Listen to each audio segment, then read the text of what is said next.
Well, welcome to the Business Spotlight series. My name is Tanner O'Brien. I'm a senior partner here at Action Coach in Central Texas. Today, I'm sitting down with Scott Magic, who is the principal at Magic Architecture.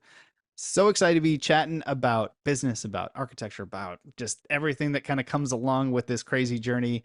So, Scott, first and foremost, thank you so much for taking the time to be here with us today. Let's start with just a little bit of background. Give us kind of the 10,000-foot view of who you are and tell us about the architecture firm. Uh, I am a small business owner based here in Austin, Texas. I run a commercial focused design practice. We work with local clients, primarily in the food and beverage industry or renovations of like old buildings. But we also work nationally. We're licensed in 8 other states and now are doing projects internationally. And we just finished a coffee shop next to the Great Pyramids in Giza. So that's kind of cool. And Really cool. yeah, it's kind of rare. But every business is its own journey, like life. I ended up in Austin because I married a Texan. And of course you go where her family is when you want to have kids. So we relocated back here in 2010. And we have a small family, and we live in central Austin and love being here. So Oh, that's amazing. So out of curiosity, before relocating here to Austin, where are you originally from?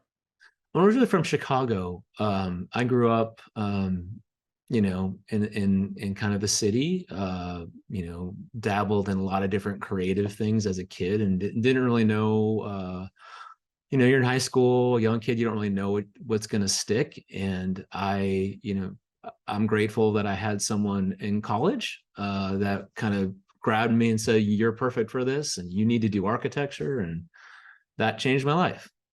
So there's always that one person, if you get it, which was great to get that kind of spotlight and gift. Oh, that is really really cool. I love that you're from the Midwest in general. My family and I relocated here to Austin in 2018. We're originally from North Iowa, Oh, so very familiar with all of that area and the amazing weather that comes along with it, especially for 5 months out of the year that are the cold months. I don't miss that at all. I'll take the 100 and some degrees and no rain every day of the week compared to having to shovel and move snow. So beside yeah. the point, so very cool. Excited to kind of jump in here with the business. I always like to kind of just set the stage because we have the opportunity to chat with so many different types of businesses, businesses in different maturity levels within business, that sort of thing. So I always like to just kind of ask questions around current ownership structure. Now, I'm going to preface this that the way I like to kind of set the stage is just like generally speaking. Are you sole founder?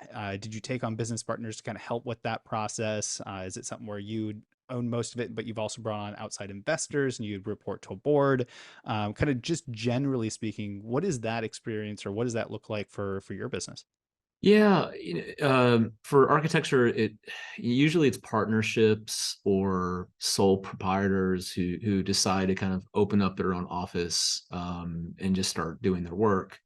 Um, I learned early that it was best to become a corporation. So I'm actually a corporation. I am the CEO, main executive. But it's really funny. It's just kind of a title on a really. It's just a format. We have a 3-person office. It's not a major global international corporation, but it has the same kind of a legal structure as one. Hmm. Um, and so it's worked out. It's worked out well for us. There's different advantages to each business structure. Hmm. But for me, that was kind of the best model. I love it. So let's talk a little bit about your role within the business. You mentioned 3-person office. I always like to just kind of like, how many different hats do you get to wear in the business at this point in time? You mean how much torture do you want to take on or work? That's one You way to know, look at it. Absolutely. when you first start, you're kind of doing everything because you have that impulse to kind of make something.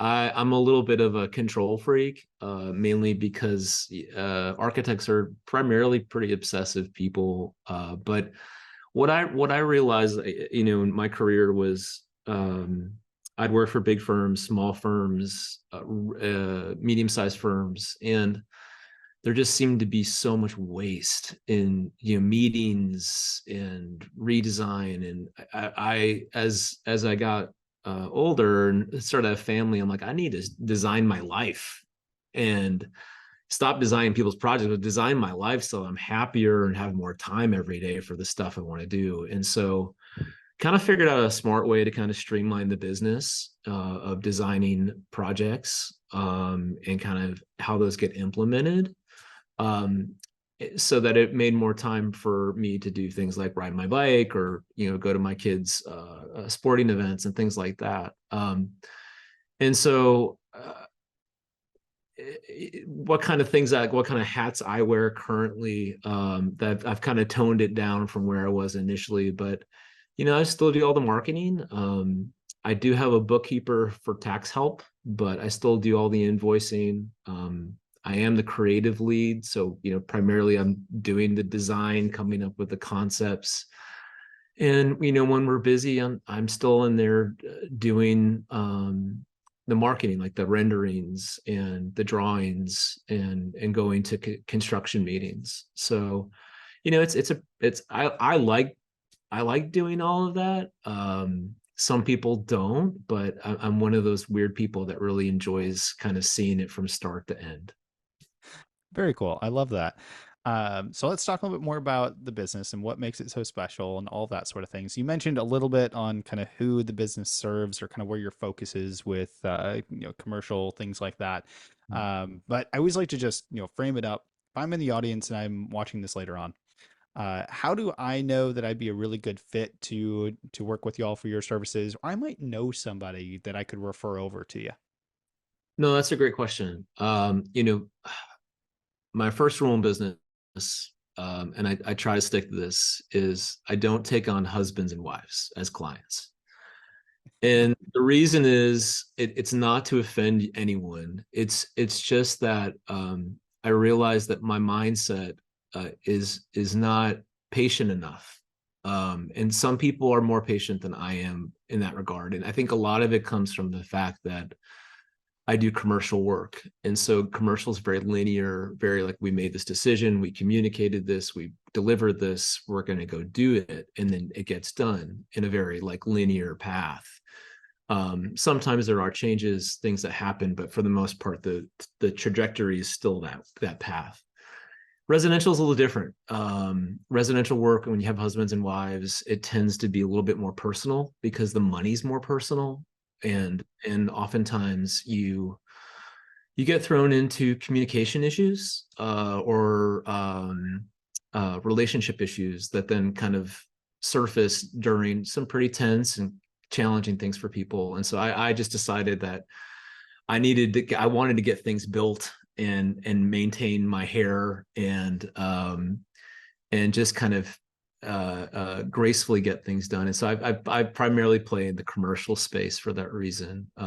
We do have a couple of homes we're excited to be building, but they're primarily for either developers who are building like a spec home, or single individuals who have a unique idea, or for friends, people I like, who I know have a therapist, and I can verify that they actually have that therapist.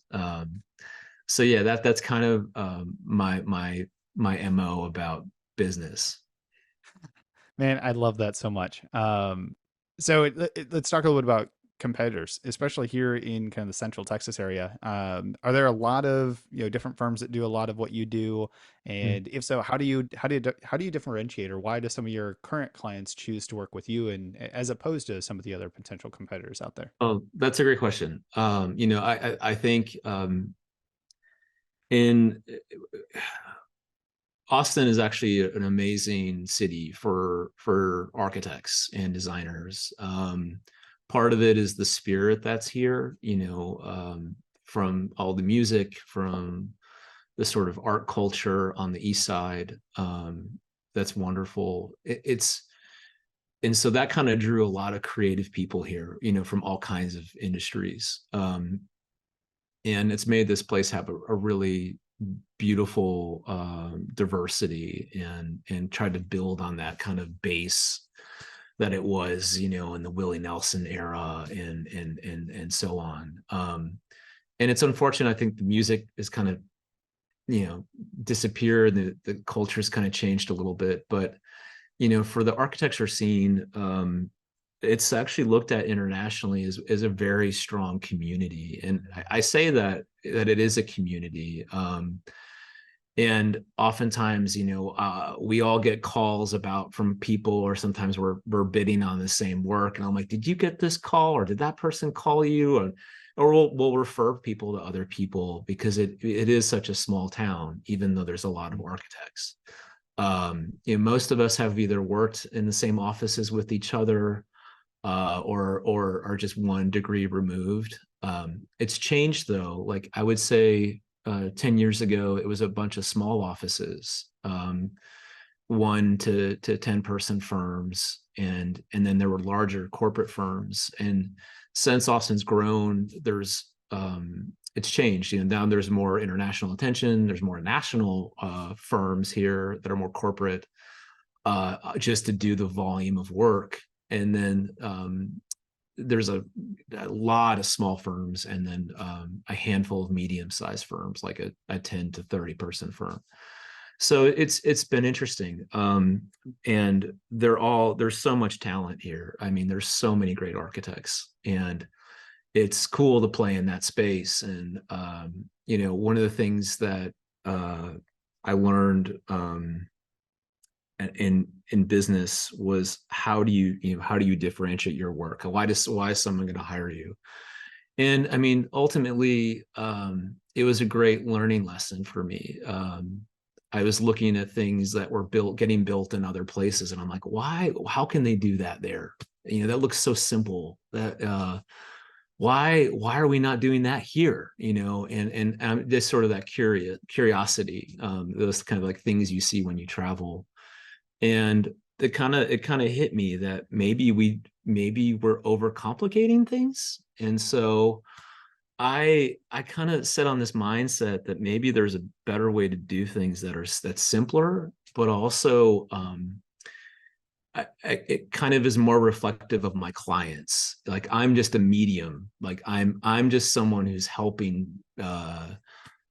coach or shape something for you. And that was a really monumental thing for a lot of my early clients, because they realized I wasn't designing a building for me, even though it had my hands and artistic vision all over it. It was really for them.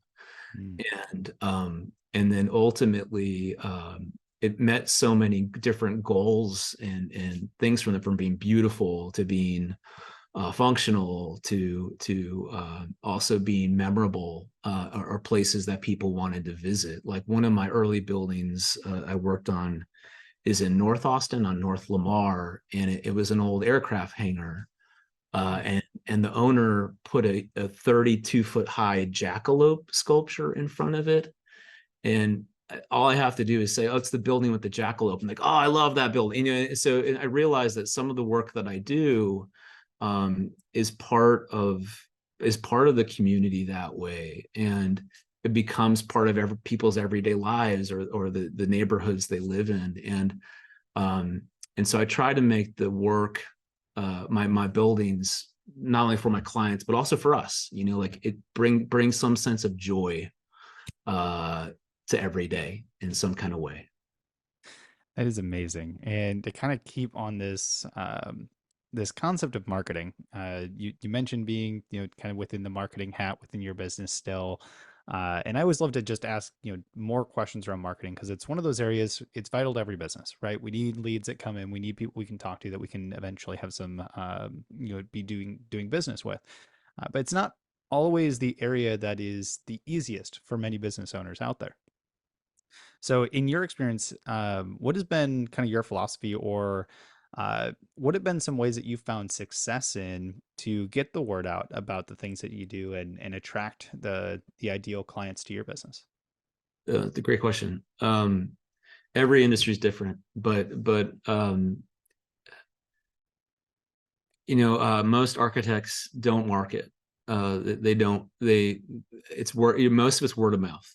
And have you done something like that before? And then within our industry, it's very specialized. Like, oh, you do schools, you do restaurants, you do houses, and then it kind of feeds on that itself. But for me, most of my early work was word of mouth, and um, that helped get the first few large projects built. And then we realized the importance of great photography for what we do, because we're a visual culture now. We look at our phones so much. Everyone looks on the internet and Googles who you are before anything ever meeting you. And so we realized a couple lessons. One was hire a great photographer who understands your work and is great to work with. And we have a couple that we love to death. They've helped make me famous, in that way, or successful. Um, and they're not cheap, but they're worth it. And the other thing is that, as an architect, a small firm, you need to have a website. You need to have, it's not to show everything, but it's just to communicate that you're a real person. You have a vision, what that vision could be, or what your work is like, so that people can kind of say, oh, I like that, or oh, this is interesting. And it kind of helps sell your work. But what was most impactful for my business was social media. um, Unbelievable. Like, people would contact me from around the world. I mean, I've gotten four projects internationally in places I've never been, or language barriers, and it's entirely based on photographs and Instagram. It blows me away. And so sometimes there are things that they connect with you on, that you're wondering if they're real or not. But that's what part of the process is. It's kind of fun. There's language barriers, there's money issues, transferring money, working in metric. We're so used to feet and inches, but then you have to go into the metric system. But yeah, it's been really fun that way. And yeah, that's kind of how I see marketing. And then it feeds on itself. Once you're in other markets, people like, oh, who did this? And they start looking, and then your website even becomes more powerful because they find you that way. I love that. I think the just the power and the importance of really those two things together. The first one being kind of word of mouth, referrals, that sort of thing, and then where do they go when they're referred? They take a look at your website and body of work on Instagram or whatever, and having really high quality things there that, as you said, understand the work, can play a massive role in saying credibility and all the other things that allow them to take that next step.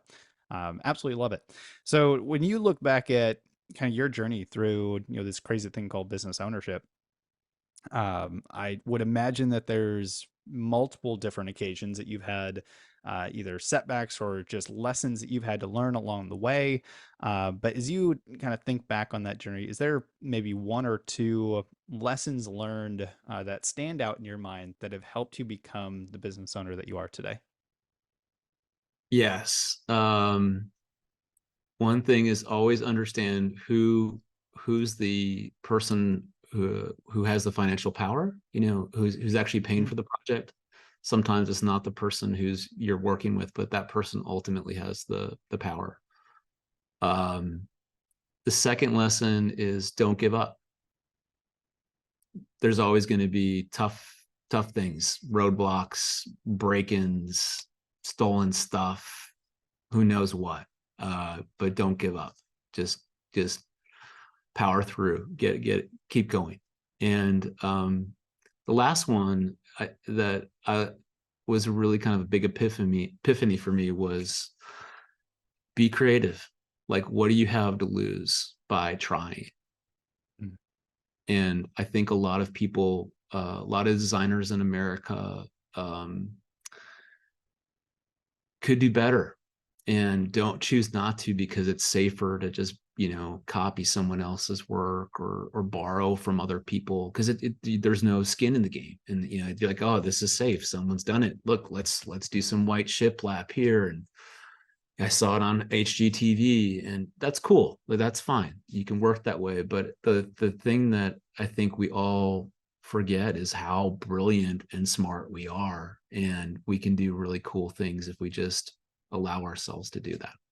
Mm, that is such a big lesson. It's that allowing yourself to even take small steps outside of the comfort zone to do something just a little bit different. Yeah, it's gonna be uncomfortable, but when you go, that's where growth happens, right? You get to that point, and then that's where all the amazing, real things happen. So let's fast forward a little bit here. You look towards the next 3 to 5 years. Where do you see the business going? Where do you see your role within the business going? What's exciting to you as you look out the next few years? Great question. My kind of trajectory right now is to somehow get out of corporate real estate. To have my own space that I own. And so we're working on a studio right now for to add on to our house, which will be great.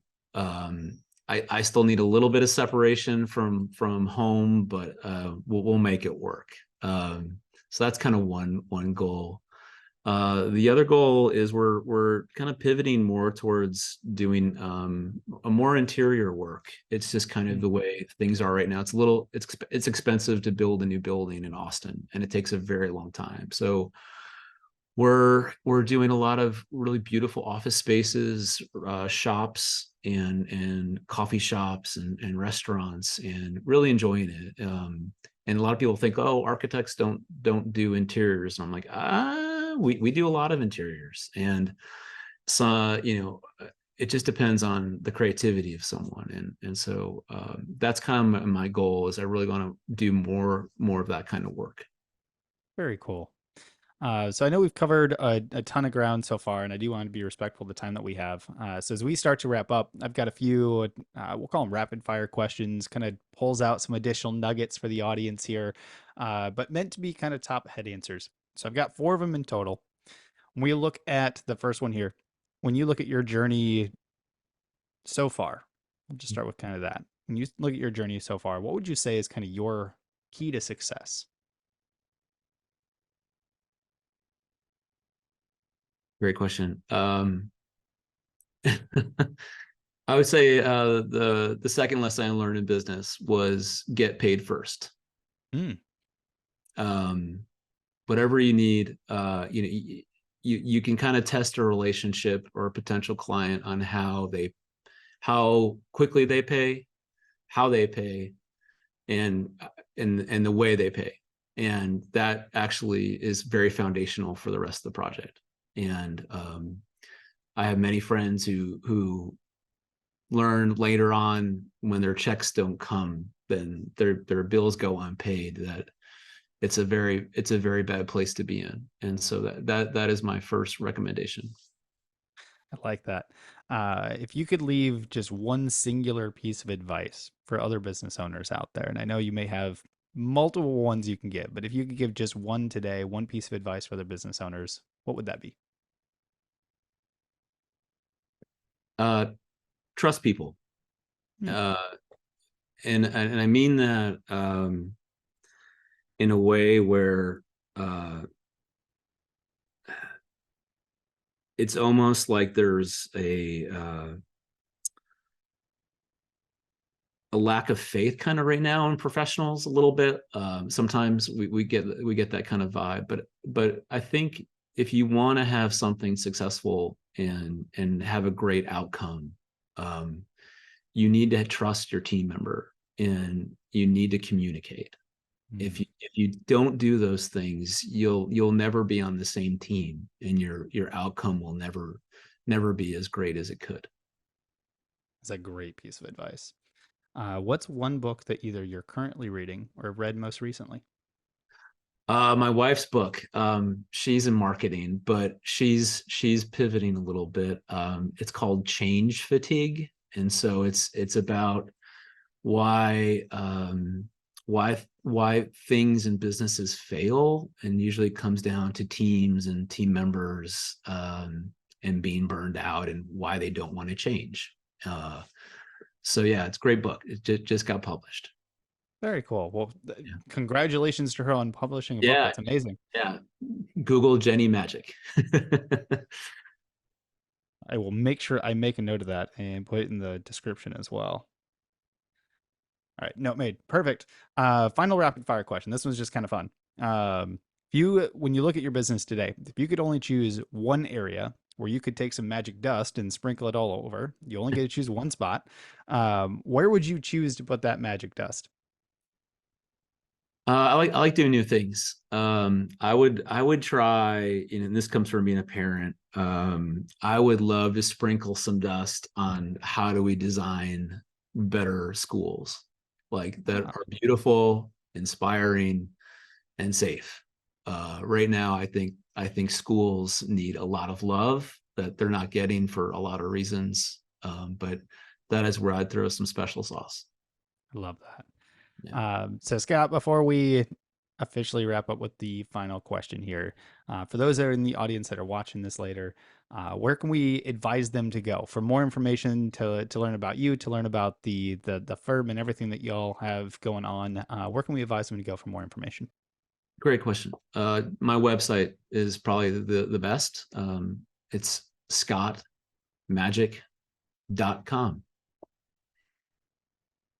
Excellent. And I will again make sure all of that is in the video description below. So as soon as we wrap up, go click the links. Scott, I'll probably throw your LinkedIn thing in there as well. So make sure if you're watching this later, send Scott a message. Say, hey, saw you on the Business Spotlight. Love the interview. And just say, hey. So with that, Scott, I want to wrap up on one final question here today. And that question is, what is most inspiring to you today?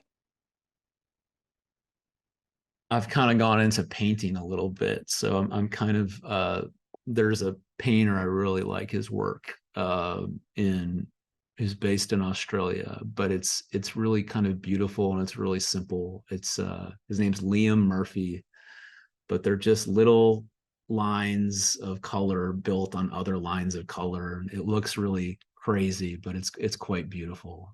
So I look at art a lot for inspiration. Very cool. Well, Scott, I want to say thank you. This has been a genuine pleasure to sit down, have this conversation, learn a little bit more about your journey, learn a little bit more about the business, and just some of the things that you've uncovered along your journey. So, thank you so much for taking the time and being here with us today. Thank you so much for having me.